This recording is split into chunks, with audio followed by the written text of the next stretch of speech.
And we're ready. So hello again, all Eurovision fans across Europe. Thank you so much for joining us here. We're live here from Copenhagen on stage with Aarzemnieki from Latvia. You did actually pronounce it pretty well, isn't it? Well, I've been practicing. Yeah, but what's your name then? Ulla Essendrup. It's complicated. It's complicated. No, it's good. It's very easy actually. But this is not about me. This is about you. So you've brought your instruments on stage. Kinda. Yeah. Looks good. Now, so you've just been through your first rehearsal. Are you happy? Yeah, we could say we are Ulla emotion. Aww. No, honestly, it was. We went out there and thought the small Latvians from Aarzemnieki entered the big and huge stage, and there were like only 4 small people. But it showed up that there were so many nice people helping us and being nice, saying, "Don't you worry." What else did they say? I'm gonna put you the ear monitors. Like, at first I was like, no, but then like, yeah, please help us. Just having really good time there. So you're feeling well taken care of here? Yeah, I feel really good. So good. Now, can you talk to us a little bit about your song, "Cake to Bake"? Tell us about the message of the song.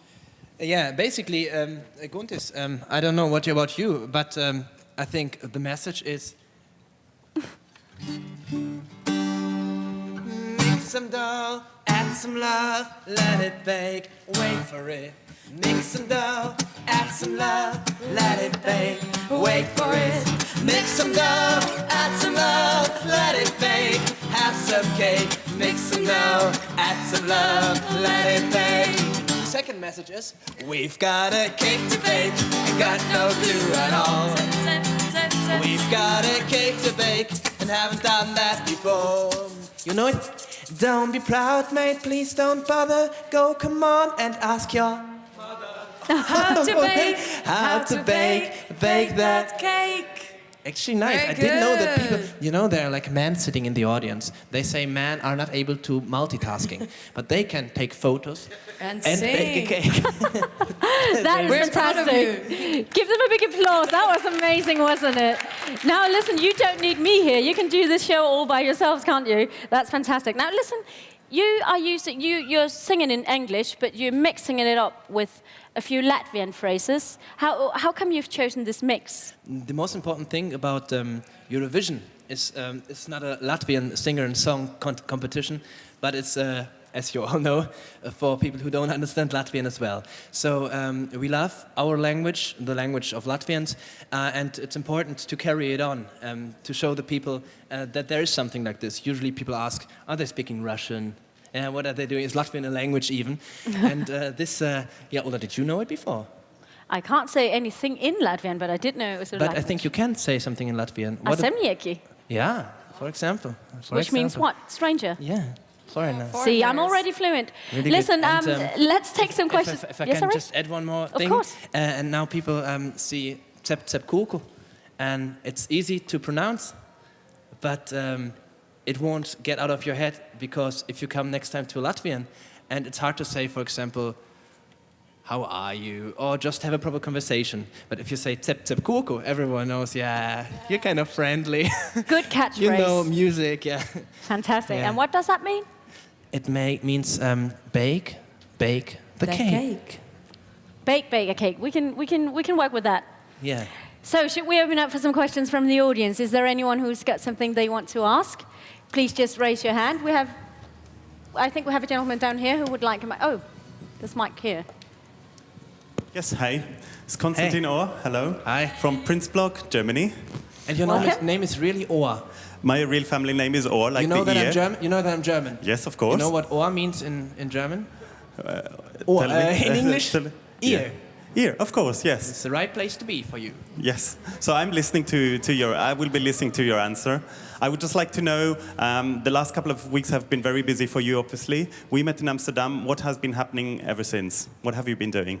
Yeah, we met in Amsterdam, and we were actually, honestly, I'm not saying that because I'm kind of like, I want to say some cheesy stuff. There was a heartwarming and professional atmosphere as I couldn't expect it. It was like a huge international class trip, actually, going in the bus with all the people. We had the guitar with us, improvising, singing. And going back from Amsterdam to Belgium, I still had the feeling inside. For example, I was visiting Belgium, I was in the European Parliament, doing what I'm doing with you now, just taking the guitar, going from one office to another. Sometimes I took chocolate with me, because I thought if I'm like really bothering the people, then I could still give them chocolate. And I traveled further to London, where I met the Aarzemnieki. Awesome. So when we had the gig there, together with the... Where we were in Piccadilly Circus. Yeah, it was a really nice day as well in England. It's really sunny. Then we all came back home, finally. To Latvia. Yeah, and we had the rehearsals and some interviews as well. And we enjoyed our free time. Mm-hmm. Yeah, I could say that. Did you enjoy it? I didn't have... Yeah, I didn't have, but I was trying to, like... My free time was my sleeping time, so I enjoyed it. So we slept, basically. But I think really the days before Eurovision, it's interesting because usually you can't wait for it to begin finally. But you can't imagine what's going to happen because this is such an, how to say, eine Ausnahme. Mr. Ohr, you are German. What is exception? Yeah, I see. Yeah, an exception. Well, as you have now revealed, you are actually from Germany. So why have you decided to compete for Latvia? Actually, I didn't decide to compete. I decided to take part in the beginning. Represent? No, not even representing. I just started the idea because in the year 2000, I was sitting in front of the television, and there was I was wanted to watch Stefan Raab, Germany, with the hat er denn da wat, was hat er da, hat er da was glatt oder hat er da was hat er da was sonst keiner hat oder und so weiter. Und to be I think winning like Olsen Brothers with the Fly on the Wings of Love, and the third place got Latvia. Country called Latvia, with a guy with the white trousers dancing like this, you know. And what was the song? If my star will fall, I disappear at all. I will follow my baby. Otrā par mums, trešā, ceturtā, piektā, vienā kārtojums. Tālāk skaitīt nav vērts tik apmaldīties, lai tu zina, ka mums īsavienojums. And the small little Jöran was sitting in front of the television and said, what's happening there? What is Latvia? What is this guy? And I thought I had like 5 years later the opportunity to go as an exchange student to Latvia. And everything I knew was this guy, Brainstorm, Renas Kaupers with this white trousers, and it was Maris Verpakovskis, was a very fast, quick striker, football striker, which were like playing against Germany very good. So I knew two things: come to Latvia, and the problem was I couldn't get it out of my head anymore. So I spent a year there living, learning the language, working with street children, and in a German church of Latvia. And I needed to learn the language in the beginning because I was, going there alone. And after, I think 7 years or something, like last year in summer, I had the idea, I miss Latvia. Mm-hmm. And I sat at home, and I was at a kind of depressed time because, some things went wrong. And then I thought, what could be the thing that could make me really happy? Latvia.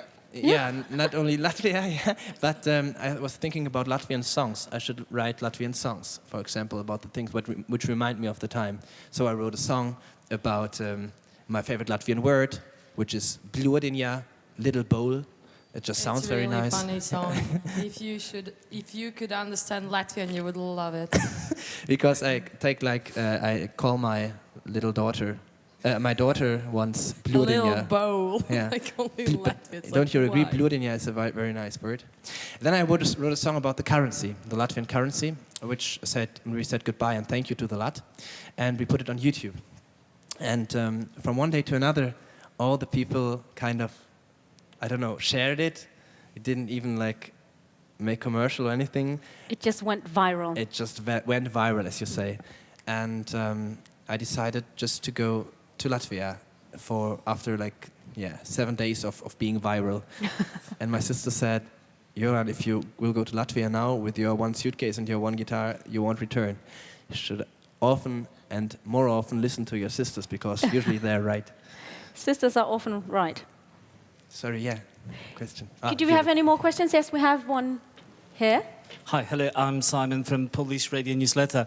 Actually, according to European serious research, Latvians are the last friendly people to foreigners at their home. And foreigners represent Latvia in the Eurovision Song Contest.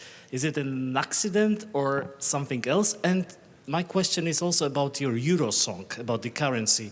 How people in Latvia reacted that the German guy is singing about the currency? So I could answer the second question about the currency. For me, I didn't knew Joran. I Googled, no, someone sent me the link. You said, Googled like, me before knowing No, me. no, no. Yeah, of course. Crazy. I would Google you tomorrow. Someone sent me a link. And I was like looking and it's like, oh, it's so nice. There's two guys sitting in the video. There were two guys, Nick as well. So I was thinking like, it's so nice that like people from like different countries has learned our language and they are singing the song, and Lat is it was and still is an important thing for me. I really love our currency. Also, Euro is not that bad, but Lat was our. It has a different meaning to you because I mean, Lat code like Latvia just after the occupation. I mean, you just got your own money. You get symbols on it, so sweet. Yes, like, it's so lovely. Yeah. So yeah, I heard the song and I thought it's so really nice, and I was happy that foreigners, can write such good songs, and it's sticky. It sticks Basically, in your head as well. it was a challenge for the people because they thought, why the hell are foreigners thinking about our currency, isn't it? But it was nice. It was a good catch. So you know. And then I met him. For the second question, I think Raitis has something to say to you in Polish. Przepraszam. Because, Which means? which means we're sorry because that's not right. It's actually how is it like Latvian? How Latvians feeling about Joran? No, about general, about foreigners. About foreigners. No, I just wanted to say about the currency stuff. Like just ending at this subject is that's for Latvians really nostalgic. Like the Lat was like really like symbol of freedom kind of, but it just means like we're losing the freedom. It's we're just going ahead now. But exactly, like I know the Joran speaks really good Latvian, but still we can feel like a little accent. So it makes really cute when he sings about all these small things about like, and that's was one of the keys why everyone liked it, because like he's Latvian know that he's from Germany, but still he's sometimes it's hard to believe he's like a foreigner, not like from. It's a bit hard to understand, like to explain, but. I think if that song would made someone like from Latvia, I think it wouldn't work because like there's not just missing there's your accent on just you some cute things. So that's how I feel. So you need to be foreigner to be to reach something. It's very interesting. Yeah. But also, Listen, you know, I'm really sorry, but the producers are telling me we're all out of time already. It We're goes out- so fast when everything that's is. no problem because we're I'm really all sorry. out of time and so lost without you. Aw. Couldn't you just listen to this guy forever? I mean, but we'll see each other again at one of the bigger conferences, and you'll have a chance to make the audience fall in love with you again. thank you But for coming. to all the Eurovision viewers out there, thank you so much for joining us this time. We'll be back in approximately 15 minutes. We'll be back 20 minutes to 2, and that will be with Estonia, Tanya from Estonia. So thank you so much for joining us. Now.